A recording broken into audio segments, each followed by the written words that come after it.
সঠিক উত্তর খুঁজে বের না করে তুমি ভুল উত্তরগুলো বাদ দাও আগে। দেখো এখানে আমাদের সিনোনিম অ্যান্টোনিম থেকে প্রশ্ন যেহেতু আসে, এই সিনোনিম অ্যান্টোনিম জিনিসটা হচ্ছে যে একটু মেমোরাইজিং টাইপের, তো এখানে ওইরকম ট্রিক্স নাই। তুমি যত বেশি ওয়ার্ড মিনিং জানবা, যত বেশি ওয়ার্ড তুমি এই অ্যাডমিশন সিজনে পড়বা, মেমোরাইজ করবা, তত তোমার এটার মানে অ্যাকিউরেসি ভালো হবে, রাইট?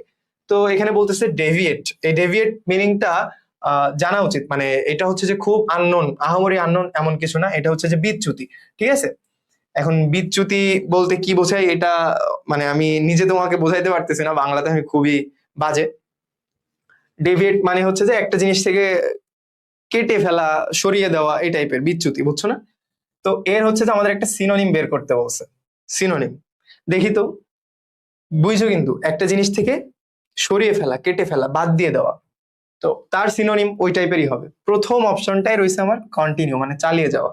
দেখো একটা হচ্ছে বাদ দেওয়া, আমার এখানে রয়েছে ডিভিয়েট মানে বাদ দেওয়া, বিচ্যুত করা। তো প্রথম অপশন রয়েছে কন্টিনিউ, এটা হবে? হবে না। কন্টিনিউ মানে চালিয়ে যাওয়া, তার মানে এটা বাদ, এটা আমাদের বাদ। এরপরে আসে পারভেট। এই পারভেট অর্থ কি? পরিব্যাপ্ত। খুব কঠিন কঠিন বাংলা আসতেছে, দেখো ইংলিশের থেকে বাংলা কঠিন। বিচ্যুত, পরিব্যাপ্ত, এগুলো অনেক কঠিন বাংলা না? পরিব্যাপ্ত মানে হচ্ছে একটা জিনিস যা আছে ওইটা থেকে আরো বাড়ানো।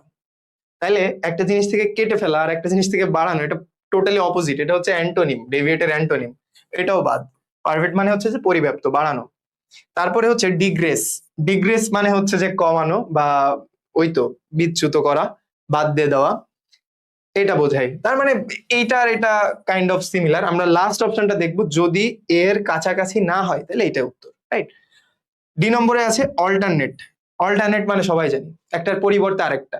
তো একটা জিনিস থেকে বাদ দিয়ে দেওয়া, কেটে ফেলা, সরিয়ে ফেলা, এইটা আর একটা জিনিসের পরিবর্তে আরেকটা, দুইটা কি সিমিলার হইলো?